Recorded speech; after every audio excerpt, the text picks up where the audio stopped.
Here to answer some questions for us is Tim Vergeese from Inside Nebraska. Tim, how are you this morning? Hey, not too bad. Not too bad. Been a busy morning. Yeah, we appreciate you taking the time to join us. So, quick update. Want to make sure we've got everything up to date. So, it looks like everybody so far for Nebraska's class has signed except Houston Kahina Torres, which I believe it's still like 4 o'clock in the morning there, and then the Jeremiah Jones, which it looks like he's not going to end up at Nebraska. Is that right? Am I up to date? Yes, that is up to date. I believe. I'm running through to make sure, but I believe that's everybody. So, so with Jeremiah Jones, at this point, we don't expect him to be part of the class. Is that right? I mean that's the thing. It seems like Mizzou's pushing hard. They made a late push once again, and that they're a program that even when he announced that he was kind of shutting down his recruitment, you always have to be wary of Missouri in any recruitment. They have the ability to kind of always surge late if and when they want to. Um, and yeah, it's just one of those situations. I don't think the questions around Garrett McGuire's long-term status don't really help, even if he does stick around in the staff in some capacity.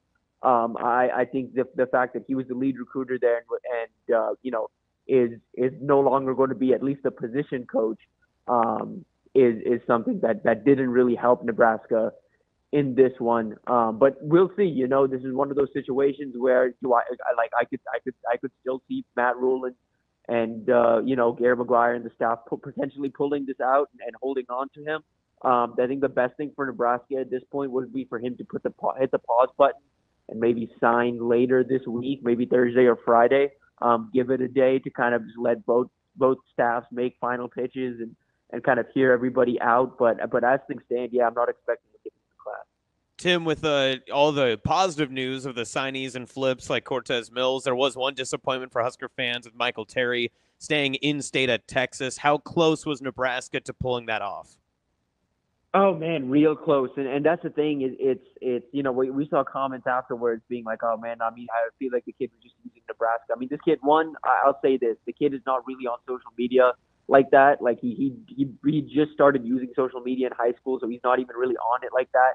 And he's a guy that wasn't really in it for any of this. And Nebraska made this a tougher decision than he ever expected, than Texas ever expected. Texas wanted him bad, and they made him a priority since the spring. Nebraska had the long-standing relationships, and there were a couple of times, and we've said this in the past. Texas wanted him to commit at the end of the summer. He so decided to hold off because of what he was intrigued by at Nebraska.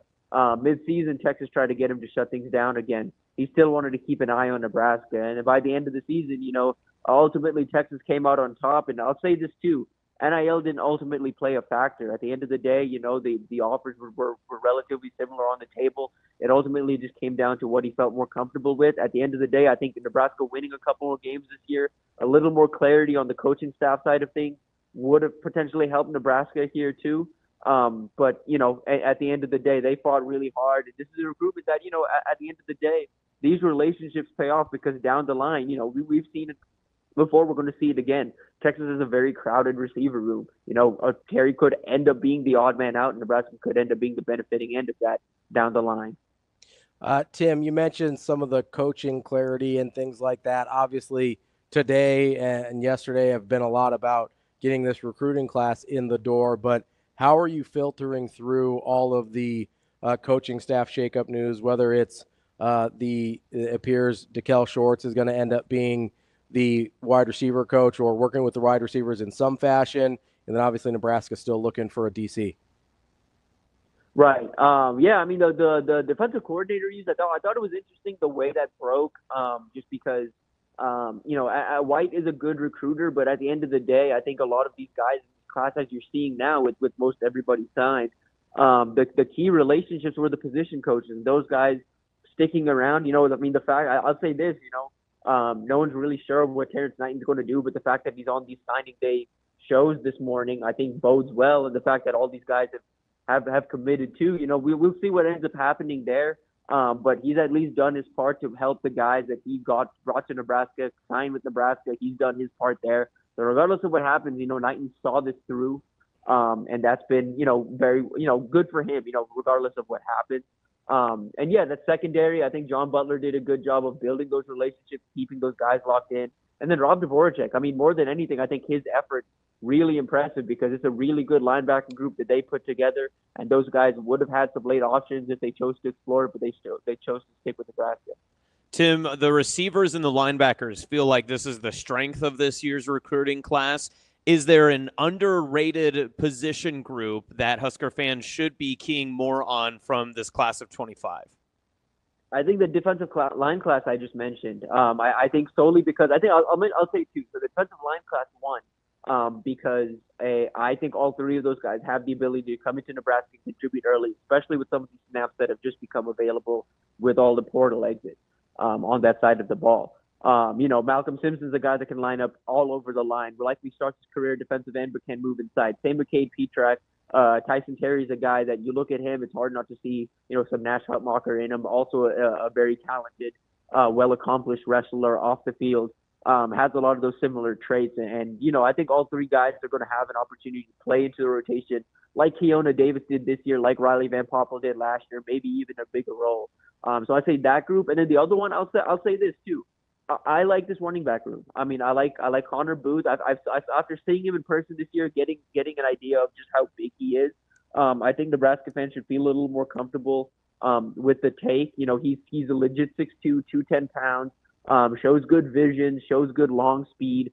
And produce the way you would expect a Power 5 commit to produce when you're playing Class C2 competition. Then you have Jamarian Parker, who needs to put on some weight, but he's electric. He's a home run hitter. He has that top-end speed Nebraska doesn't really have in the running back room right now. And he's a guy that, can get north to south pretty quickly and can break through holes pretty quick too. So I like the little room they put together there. All right, Tim, I got to ask about maybe my favorite guy in the class, and I know one of your favorite guys in the class as well, Pierce Mooberry.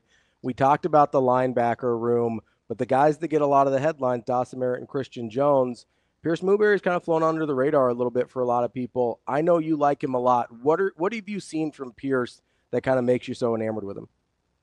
I think it's just the biggest thing for me is you see a very functional athlete. You see a guy that, he watches film across multiple years, and you see a guy that year over year seriously improved. Like last year, it felt like he was just getting comfortable on the defensive side of the ball and really starting to settle in. This year, he's like in the box and reading plays out and showing a lot of comfort, like using his eyes from the box, reading and reacting, making plays quickly. Like he feels like he's really settled in at linebacker this year. You like the length, you like the athleticism, you like, again, he's got verified measurables. And you like the fact that, again, like for a guy that's relatively thin, that will need some time to put on weight, you watch him play, and this is a guy that's wiry strong. He's pushing guys backwards. Guys, he'll go and tackle someone, they don't move forward. For the most part, he's pushing guys back. He's a guy that doesn't really get run over. He's an emphatic tackler. He can cover sideline to sideline, and then you watch him in 7-on-7. You watch him in coverage. He can flip his hips and run with really good tight ends and slot receivers. And so I'm excited to see kind of how Nebraska uses him, how he continues to develop, and his long-term growth potential too. Because this is a guy that has plenty of opportunity and space in his frame to add, 15 to 20 plus pounds. Tim, last one. Is there any of the flips or commitments today going to affect maybe transfer portal moves in or out of the Nebraska program moving forward for the next month? Cortez, just getting Cortez in, and obviously they were waiting the decision of Michael Terry because, even as soon as this weekend, they felt they still had a chance. So I think the fact that they went 1 for 3 on their pass catching targets, because remember Chase Lofton as well reaffirmed his commitment to Florida State. So they had 3 pass catching targets left. One of the 3 is committed. The other 2 are going to stick. One's going to Texas. The other one's going to Florida State. I think you're going to see Nebraska be a little aggressive to bring in pass catchers. We heard Dana Holgorsen this morning say Nebraska is going to bring in 20 to 30 transfers for visits at least. Obviously not bringing in 20, 30 new guys, but they're going to really evaluate the options in the transfer portal on the offensive side of the ball.